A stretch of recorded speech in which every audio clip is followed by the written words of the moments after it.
Hello hi അസ്സാം വലൈക്കും. അപ്പോൾ എന്തൊക്കെയാണ് എല്ലാവരും വർത്താനം? അപ്പം ഞാനിവിടെ ഡിഷ് വാഷ് ഉണ്ടാക്കിക്കൊണ്ട് നിൽക്കുകയാണ് കേട്ടോ. അപ്പം കുറേ ദിവസമായി ഡിഷ് വാഷൊക്കെ കഴിഞ്ഞിരിക്കുകയായിരുന്നു. അപ്പോൾ ഉണ്ടാക്കാൻ മടിച്ച് ഉണ്ടാക്കുമ്പോൾ നിങ്ങൾക്ക് വീഡിയോ ഷൂട്ട് ചെയ്യാമെന്നൊക്കെ വിചാരിച്ച് അങ്ങനെയൊക്കെ ആയിട്ട് മടിച്ച് ഇങ്ങനെ കുത്തിറക്കുകയാണ് കേട്ടോ. അപ്പോൾ ഇന്ന് ഏതെല്ലാം അതിനാണ് മെനക്കെട്ട് അപ്പോൾ ഉണ്ടാക്കിക്കൊണ്ട് നിൽക്കുകയാണ്. ഞാൻ പിന്നെ എനിക്ക് ആവശ്യമുള്ള പെരീക്ക് ആവശ്യമുള്ള സോപ്പായാലും സാബൂനായാലും ലിക്വിഡായാലും ഡിഷ് വാഷും ക്ലോത്ത് ലിക്വിഡും പിന്നെ ഫ്ലോർ ക്ലീനറും ഒക്കെ എനിക്ക് ഞാൻ തന്നെ ഉണ്ടാക്കലാണ് കേട്ടോ, കടയിൽ നിന്നൊന്നും വാങ്ങലില്ല. അപ്പം നമ്മൾ റെഡിയാക്കി കൊണ്ട് നിൽക്കുകയാണ്. അപ്പോൾ ഏകദേശം ഒക്കെ സെറ്റായി കൊണ്ട് നിൽക്കുകയാണ്. അപ്പം ഇനി നമുക്ക് കളറും സ്മെല്ലും കൂടി ചേർത്ത് കൊടുക്കാനുള്ളൂ കേട്ടോ. ഞാൻ ഉണ്ടാക്കുന്ന വീഡിയോ ഇട്ടെടുത്തിട്ടുണ്ട്. ഇൻഷാ അല്ലാ ഇന്നോ നാളെ ആയിട്ട് ഞാൻ പബ്ലിക് ആക്കും കേട്ടോ.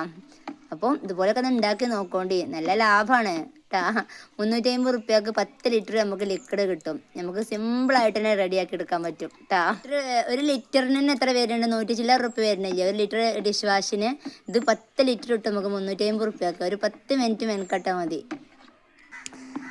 അങ്ങനെ എന്താ ഞാനിവിടെ ലിക്വിഡൊക്കെ റെഡിയാക്കി ഏകദേശം കഴിഞ്ഞിരിക്കണം കേട്ടോ. അപ്പോൾ വീഡിയോ ഒക്കെ ഞാൻ എടുത്തിക്കണ്. അപ്പോൾ ഇൻഷാ അല്ലാ വീഡിയോ ഒക്കെ പോസ്റ്റ് ചെയ്യും കേട്ടോ.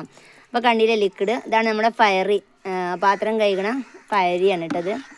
ഡിഷ് വാഷ് ഇതാ നല്ല സ്മെല്ല്, നല്ല നാരങ്ങയുടെ ഫയറിൻ്റെ സ്മെല്ല് തന്നെയാണ് കേട്ടുള്ളത്. അപ്പോൾ ഇത് ഏകദേശം പരിവായി. ഇനിയൊരു 2-3 മണിക്കൂർ കഴിഞ്ഞതിന് ശേഷം നമുക്ക് ബോട്ടിലൊക്കെ ആക്കണം കേട്ടോ.